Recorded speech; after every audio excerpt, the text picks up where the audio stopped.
Hello, my name is Noel Bell. I'm a psychotherapist based in London. And today I'm delighted to have for interview Brant Cortright, the author of The Neurogenesis Diet and Lifestyle. I have it here, a fantastic book, a book for every home, I may say. Um, Brant is a clinical psychologist and professor of psychology at California Institute of Integral Studies. So, Brant, it's good morning to you, although it's late afternoon here in London at the moment. How is the Californian day starting over there? Good so far. The San Francisco fog is just burning off, and it's beautiful here in the Redwoods. So good to be here. Great. Now, I read Psychotherapy and Spirit. We'll chat separately about that, which I thought was a fantastic read. So because of that book, I became aware of your latest book, and in this interview we'll chat specifically about the Neurogenesis Diet and Lifestyle. Now, I've only had the book, I think about 10 days. I'm a very slow reader, so I have got a good idea, I think, in my mind, what it's about. And I've made a couple of notes, and as we chat, there'll be a couple of points I wanted to ask you about. But could we just start by, well, first of all, Psychotherapy and Spirit, my impression of that was that it was a very academic book. I mean, it helped me fantastically going through psychotherapy training, doing papers and essays and whatnot. Brilliant referencing. My impression, and I just wondered, is this a fair interpretation, that the Neurogenesis Diet and Lifestyle is maybe more for the lay reader? That's absolutely right. I was really trying to reach a much wider audience with the Neurogenesis Diet and Lifestyle. My previous two books have been more academic and more for psychotherapists in training. So yes, with this new one, I was really hoping to reach as many people as possible, because this new revolution in neurogenesis, I think, has incredible implications for everybody's brain health, whether you're young, whether you're middle-aged, or whether you're old. Taking care of our brain it's our most precious asset. So we want to do everything we can to make it work as well as possible. Absolutely. Now, I have to confess here, Brant, I had to Google what does neurogenesis mean. You obviously explained it very well in the book as well. But for anyone listening or watching who is not aware of what the term neurogenesis means, what would you say to enlighten them? Good, yes. Neurogenesis is how the brain produces new brain cells, right? It used to be thought up until the late 1990s, just 16, 17 years ago, that the brain stopped growing new brain cells once we were in our early 20s. And from that point on, it was just kind of a slow decline as brain cells died off. And then they realized that actually the brain makes new brain cells throughout the entire lifetime. There's a slowdown in middle age and a plateau, and then there's another slowdown in old age and a plateau. And this discovery of neurogenesis, it was interesting. People didn't quite know what to make of it for a long time. But in the past few years, it's become clear that our rate of neurogenesis, the rate at which we make new brain cells, has immense implications for our health, for our cognitive health, our emotional health, our physical health. that it's probably the most important biomarker for brain health that there is. So, low rates of neurogenesis, meaning your brain is making new brain cells at a low rate, is associated with cognitive decline, with memory problems, with anxiety, stress, and depression. And the opposite of that, high rates of neurogenesis, are associated with cognitive enhancement, rapid learning, and protection from stress, anxiety, and depression. And what's been discovered in the past few years is that we can increase our rate of neurogenesis by 3 to 5 times. If we are young, or if we are in middle age, or even late middle age, we can increase our rate by 5 times. If we are in old age, we can increase our rate of neurogenesis by 3 to 5 times, with huge changes cognitively, emotionally, physically. It turns out that this world that we live in is very neurotoxic. There's a lot of things we do innocently that slow down our rate of neurogenesis. Mm-hmm. So it's really a two-pronged strategy. We want to reduce or minimize or eliminate those things that lower our rate of neurogenesis. And we want to maximize and do more of those things that increase our rate of neurogenesis. And when we do that, we see great changes in our lives for the better. That's, it's fascinating subject. And the one thing I'll just observe, the book has 36 pages by my crude maths of references. Yes. It's in some ways the most academic book I've ever written in terms of references, although the style in which I did it hopefully is much more accessible. So yes, it's filled with, I spent years really just going through the neuroscience research to pull this together, because I think this information is important for everybody. Mm-hmm. That it shouldn't be just restricted to neuroscientists. It has immense implications for everybody's brain health. Yes, because I like your comment that psychology is far too important to be left to psychologists. Equally, neuroscience shouldn't be just left to neuroscientists. Yes. So given that level of referencing, was it very important to you that you were answering any kind of skeptics or people looking for an evidence base? A little bit. That was certainly in there. And I also want people to be able to access this research more on their own if they are interested in it. Again, I think this is a fascinating area, and the whole area of neuroscience has just kind of exploded in the past decade or so, decade and a half. There's more and more neuroscience-informed psychotherapy. There is more and more evidence to show that just the way our brain functions determines, to a large extent, the quality of our life. And if we have a low-quality brain, we're going to have a low-quality life. And so this is really a holistic approach to brain health. It's really body, heart, mind, spirit. That if you increase neurogenesis from any one place, it's not as effective as increasing it over the whole spectrum of our being.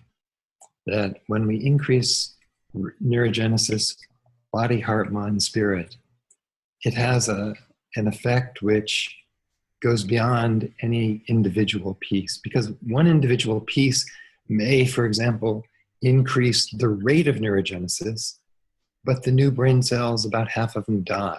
Mm-hmm. Whereas other things keep the new brain cells alive. So it's really this whole brain approach to brain health. Yes, and I love that. There was this quote I did drag out. Wiring is not like a metal wiring at all. Because, I mean, it sounds quite obvious thing to say in one respect, but when we talk about hard wiring, for those of us who are not neuroscientists, the analogy is of a mechanical entity, when what you point out is the sensitivity and the shakiness, the lack of any kind of robustness around the brain, that it's a very, you mentioned people go out cycling without a helmet, and how delicate, I guess that's the word I'm probably looking for, how delicate the brain architecture is. That's right. That's right. There's this old phrase that neurons that fire together wire together. That when you use things over and over again, they become associated. But that wiring, it's not a physical wire there. These are like delicate tendrils. The connections between neurons are very much just, in fact, there's no actual touching. If one neuron sends another neuron a message, it's this whole electrochemical spurt that goes across the synapse. And these connections are always happening. Our brain is like this slow-moving amoeba. It's always filtering into the environment, changing with the environment. It's changing as you watch and listen to this right now. When we enter a new room, the brain is changing to take that in. Every new experience changes the brain. And the wiring, as you point out, it's very delicate. And so a big jarring shakes all of that. A concussion, a single concussion, doubles our chance for Alzheimer's disease. Right. It's so bicycling without a helmet is a terrible idea, because more concussions happen from bicycle accidents than any other cause. Yeah, and I know you live this, because when we were messaging, you were in a retreat in Brazil. That's right. Yes. So you live what you teach. Or I just wondered, though, given that you've introduced the concept of spirit into the heart, mind, help me out here. Body. Heart, body, mind, and spirit. So is there a bit of skepticism around your peers who are skeptical about the spirit component? Yeah, I think that in the neuroscience community, there is a big continuum.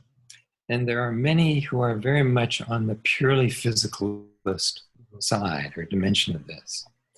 But at least in the United States, there are increasing numbers of neuroscientists who are also interested in meditation, who are interested in mindfulness practice, for example, or devotional practices, and who don't have a purely physicalist or scientistic approach, a kind of reductionistic, materialistic approach to the brain. And so for those folks, they are beginning to really explore what the effects of meditation are on the brain, and finding that they are quite extraordinary. They are quite robust. I mean, who would have thought that just sitting quietly would have this very dynamic, powerful effect on many systems of the brain, including, it looks like, neurogenesis. You know, the part of the brain that makes new brain cells is the hippocampus, which is this crescent moon-shaped structure that part of it connects to the higher cognitive centers and the processing of new memories, as well as body memory and orientation in time and space. And the other part connects to areas related to emotion regulation in the heart. And certain things, certain foods, certain medications will increase neurogenesis on one half or the other half of it. But meditation, mindfulness meditation, for example, or devotional meditation, practices devoted to opening the heart, compassion, opening to love,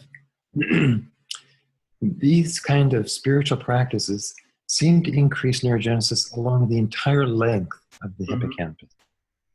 It's incredibly powerful effect that these spiritual practices have on different systems of the brain and the hippocampus in particular.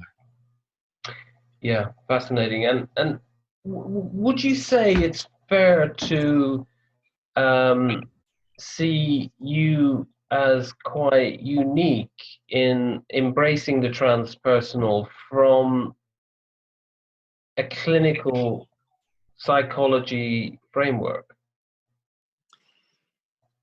Yeah, I think that kind of a transpersonal approach to neuroscience is not huge at this point. There's very few people doing it.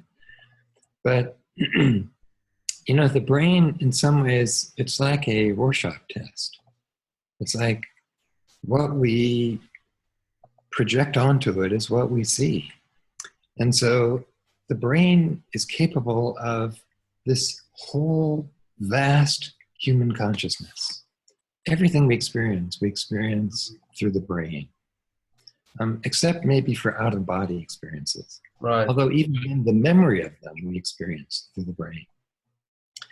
So our view of the brain needs to be as wide and as inclusive as possible, so it can include the entire range of human consciousness. So physical dimensions, emotional dimensions, cognitive dimensions, but also spiritual dimensions that the mystics and the spiritual traditions from thousands of years ago have been documenting extraordinary possibilities for human beings. So neuroscience needs to have a framework that includes all of this. And in meetings with the Dalai Lama and neuroscientists, there are increasing numbers of neuroscientists who are open to this and who are exploring this. Yeah. It's not probably a majority at this point. But there's a degree of receptive communities who are at least open. I mean, when you look at all the issues around randomized controlled trials, where it's only 50% for depression, where they show it works, and all the skepticism around mindfulness, yet there is the evidence base slowly creeping in to show that meditation can actually work. Yes, that's right. One of the things I wanted to touch on was when you said the myth that depression is a biological illness caused by low serotonin levels and that it requires lifelong SSRI drugs to treat it. Is that very controversial within your community? It's very interesting. You know, the idea has been, ever since the SSRIs were discovered, that they work by increasing serotonin, and that people therefore must have a serotonin deficiency in depression. Well, it turns out that theory is incorrect. And it's been crumbling for some time, but it was really the work in neurogenesis that allowed it to fall completely. It turns out that from a number of angles, the whole serotonin deficiency theory has been problematic. People who are depressed most studies do not show that they have lower serotonin levels. In fact, most of them show they either have average or higher than normal levels of serotonin. There's been a few studies to show they have lower levels, but most show not that. What they discovered is that SSRIs increase the rate of neurogenesis.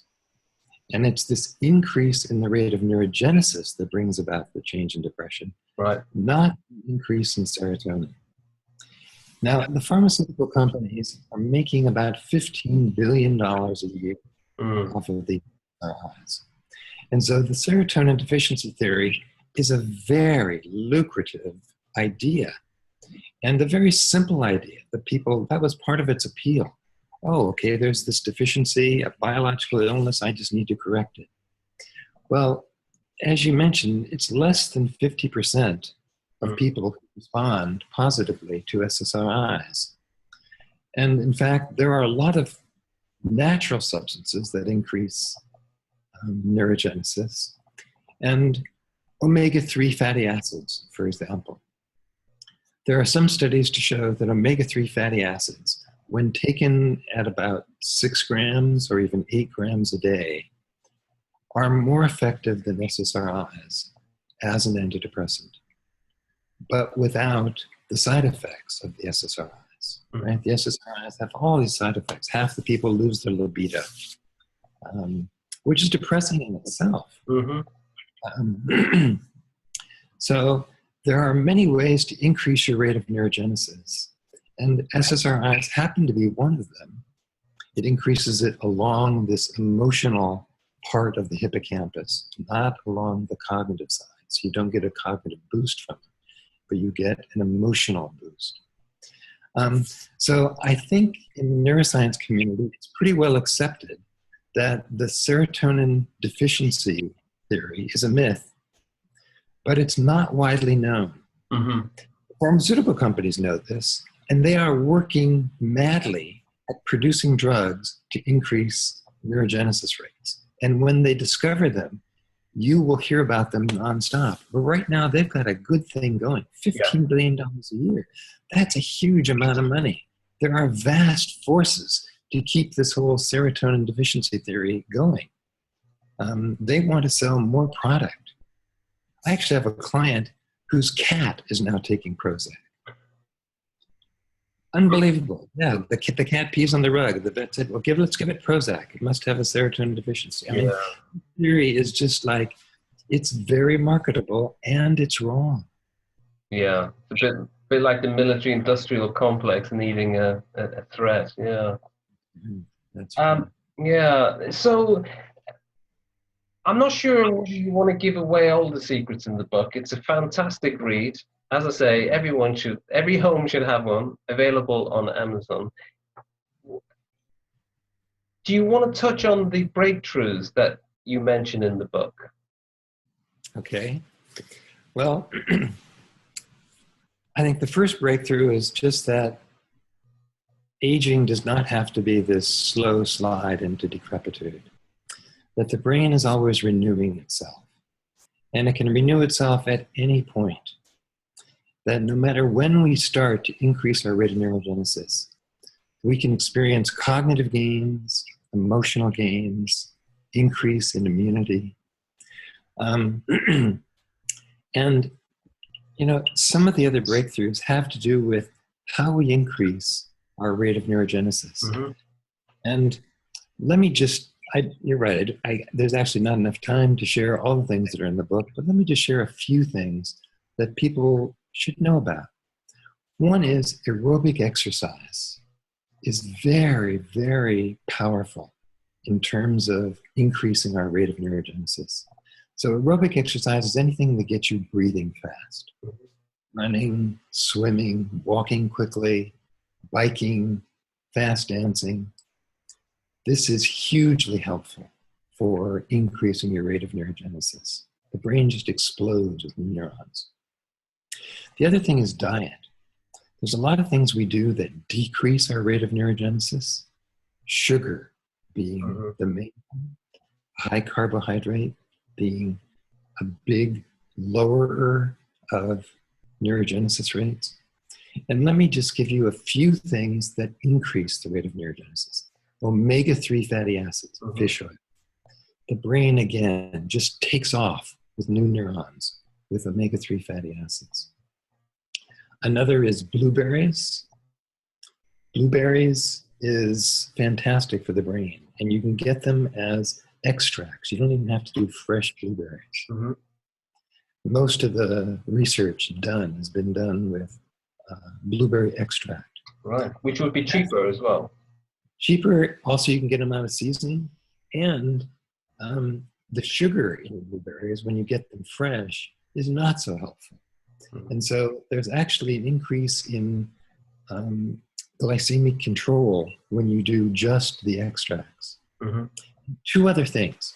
Turmeric, the spice in curry spice. The active ingredient that's been most studied is curcumin in that, but there's also alkaloids in the rest of the turmeric. There are different turmerones, which also increase the rate of neurogenesis. And then the fourth is green tea. Green tea is an antioxidant for the brain. It's an anti-inflammatory for the brain. And it also is hugely powerful in increasing our rate of neurogenesis. What we want is about the equivalent of 10 to 15 cups of green tea a day. But we don't want that much caffeine. Right. So you can actually get green tea extracts that are caffeine-free, a capsule, little capsule with the EGCG, polyphenols that are in it. And it's those that are very, very helpful to increasing our rate of neurogenesis. And also, green tea seems to increase working memory, which cognitively is one of the most difficult things to increase. Almost nothing does, but green tea seems to be able to do that. And all of these things protect against cognitive decline, Alzheimer's, and other dementias. Given the high rate of diabetes, of obesity, of insulin resistance, it's estimated that 2/3 of the population of the United States is overweight at this point, or obese. And that means that those people almost all have some degree of insulin resistance, which means they have higher than normal blood sugars in their brain. That comes out to faster rates of cognitive decline. If you look at the rate of insulin resistance and you look at the rate of cognitive decline, they mirror each other just about perfectly. So you want to get your blood sugar under control by eating a diet high in healthy fats and low in unhealthy fats, meaning oxidized fats, particularly fried foods, for example. So those are just a few of the things that I think it's helpful for everybody to know. Absolutely, and very easy to implement. Yeah. One of the questions I had for you, Brant, was you talk a lot about creating an enriched environment. So you have good sleep and that your clothes get access wherever it is in a city, even to nature at some point in your day. The thing that was on the back of my mind was, I was in New York at Easter time, and kind of great energy and buzz and the creativity that flows around New York, but noisy, very, very loud, quite dirty, and so, and London as well. So in terms of noise,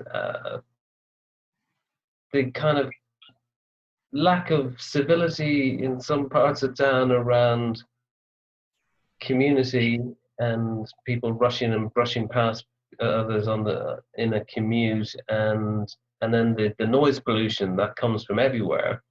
Is it possible to have an enriched environment in those places? Well, you're pointing out a really important observation, which is that our world, we've kind of stumbled into this world innocently and created an environment that is neurotoxic in many different ways. It's neurotoxic in terms of the foods we eat. many of them. It's neurotoxic in terms of the cities that we live in. You're right, a high degree of noise pollution decreases neurogenesis, increases stress levels, which also independently decreases neurogenesis. An unfriendly environment also decreases the rate of neurogenesis. Chronic emotional environments that are stressful, scary, chronically angry, unsafe, these have a rapid lowering of neurogenesis effect on the brain. And so we have this very neurotoxic world. And how do we create a better world? A world that is aligned with what the brain needs and with what our self needs. Because as we actualize ourself, it happens through the brain's unfolding its capacities, its potentials.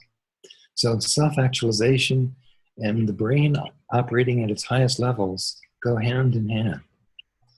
And so part of it is that we need to protect ourselves from neurotoxic environments and minimize our exposure to neurotoxic environments. We can't do that 100%, but as we build up increasing levels of neurohealthy patterns in our lives, we have more and more resilience. We have more and more resource to deal with this. But you're right, a very degraded environment, physically, auditorily, dietarily, it has a poor effect on the brain, and the brain begins to shrink. The brain begins to contract against that. Yeah. How do we build a neurohealthy world? It's a huge question. Yeah, I mean, it's obviously dealing with a lot of issues around the way economies are structured, history, social class, economic opportunity. I mean, if someone was living in a one-room apartment on the edge of a motorway, freeway in Eurospeak, with the accompanying noise and the lack of amenity, with little economic prospects. So in that kind of environment, what would you, is it still possible to exercise a neurogenesis framework? I'm still here. I just need to plug in the laptop. Okay. Sure, there's lots that we can do because we are not just victims of our environment.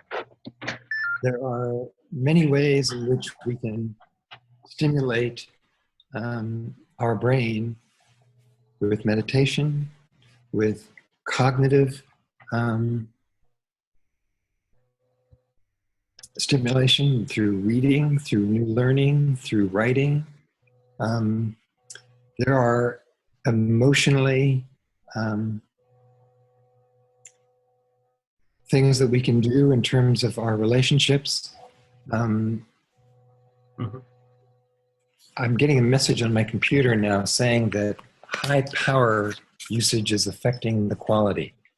Are you okay with the image there? I've noticed your picture was becoming out of sync with your voice, and I think that's probably happening to me as well. Let me plug in too. Sorry about this. Get a new power source here. Okay, this should help. Yep, I think that's better. Okay, good. And there are things you can do physically. There are things you can do, there are nutrients you can eat, there are nutrients you can avoid, and you can also make an effort to go out and really expose yourself to other kinds of environments. Yeah. Nature, as you said, is hugely helpful. Getting into any kind of new environment actually is stimulating of neurogenesis.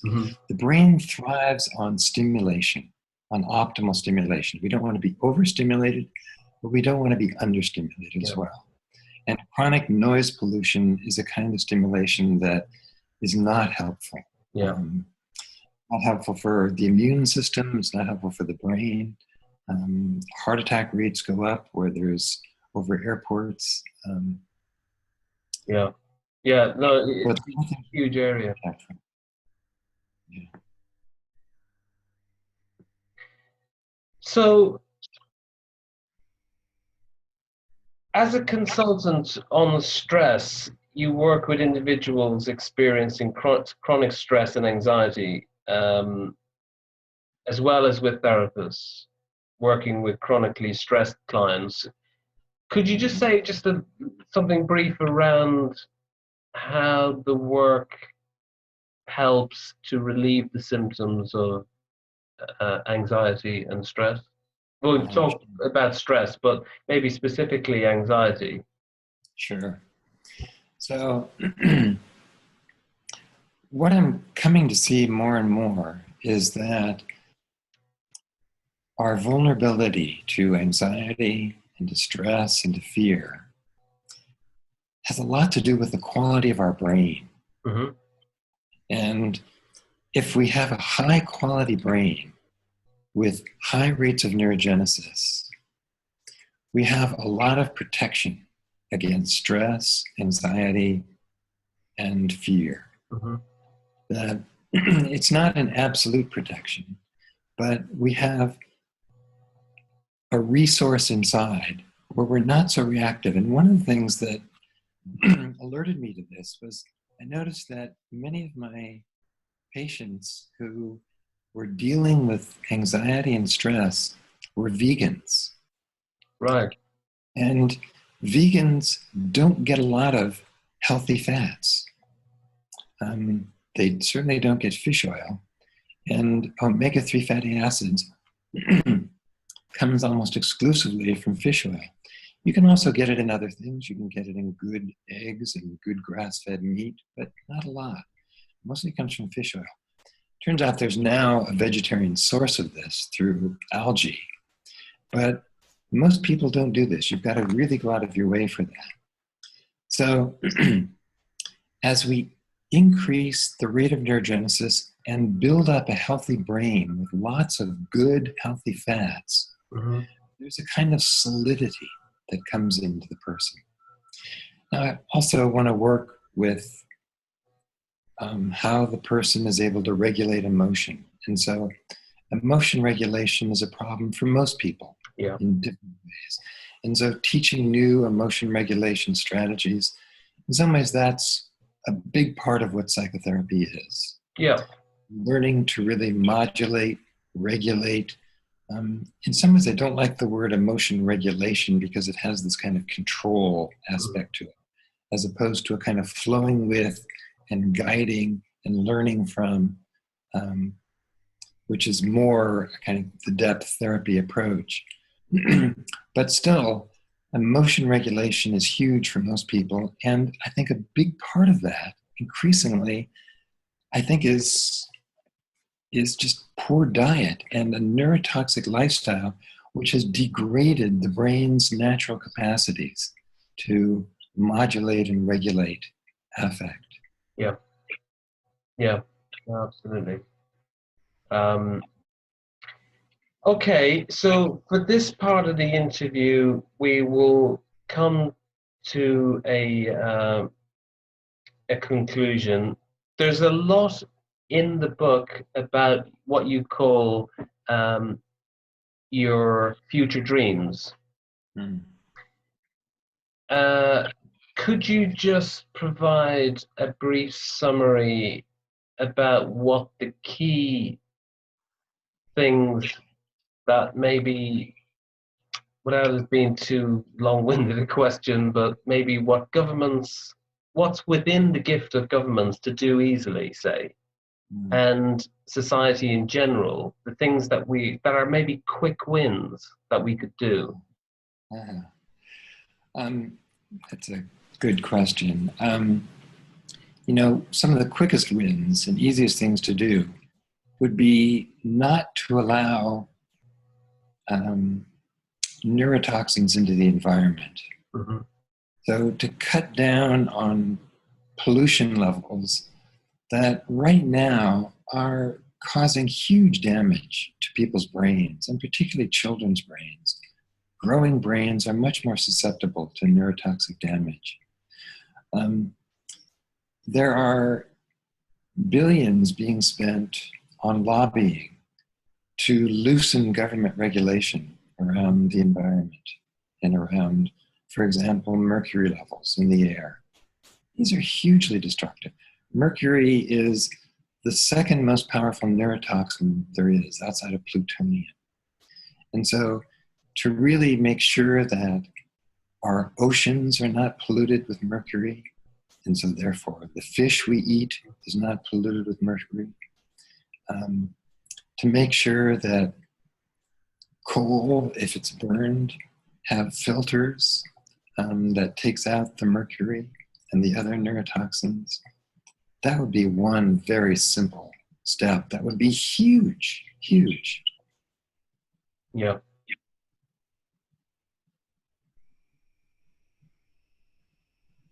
I've covered a lot of my questions. I did download, Brant, the media pack from your website, and there's so much, we could have covered, like the brain exercises. One thing though, question 7 was how big a problem is Alzheimer's disease, and we're speaking end of July 2015 with the news from, was it New York yesterday, with the pharmaceutical breakthrough in that new clinical trial to help deal with the symptoms of the onset of Alzheimer's. Did you want to comment on that, or? Well, billions have been spent on Alzheimer's drugs. Again, the pharmaceutical companies stand to make a huge amount of money because Alzheimer's is going to be this tsunami that's just going to overwhelm the healthcare system. It's coming. It's clearly coming, because Alzheimer's begins decades before you actually see symptoms. So now is the time to begin to head it off. Well, the pharmaceutical companies have so far come up with zero. There have been thousands of clinical trials. Nothing has served to either delay it or prevent it or reverse it. The Alzheimer's Association in America, the major one, says it's the only major disease for which there is no treatment. Current drugs help manage the symptoms for a few months. And this new series of drugs that these two companies came up with, that was reported in the New York Times yesterday, they are also seeming like they have pretty severe toxic side effects. And it's unclear actually how great the effect is. Well, it turns out that from the field of holistic health, there is actually some evidence to show that Alzheimer's and cognitive decline and the memory loss associated with Alzheimer's can be not only delayed by at least a couple of years, but possibly even reversed. So the Buck Foundation in California did a trial that basically did a very simplified version of some of the holistic approaches that I talk about in the book. And what they found, and again, it's a body, heart, mind, spirit approach. And what they found is that people who had to stop work due to cognitive decline and the memory problems associated with Alzheimer's were able to actually return to work, that they had a reversal of the symptoms of memory decline. And that this went on for a period of 2 years, and is still going on as they're tracking them. Now, there's not much money in holistic health research because everything is pretty readily available. It's not like a drug where a pharmaceutical company can make millions and billions of dollars on it. So there's not a lot of incentive to do holistic research. But this seems to show that Alzheimer's is really a lifestyle problem. It's not inevitable with just living longer. It's a lifestyle, a consequence of our lifestyle. And by doing some of the things in the book, and which this Buck study has affirmed is helpful for the brain, it's clear that we can reverse and probably prevent Alzheimer's.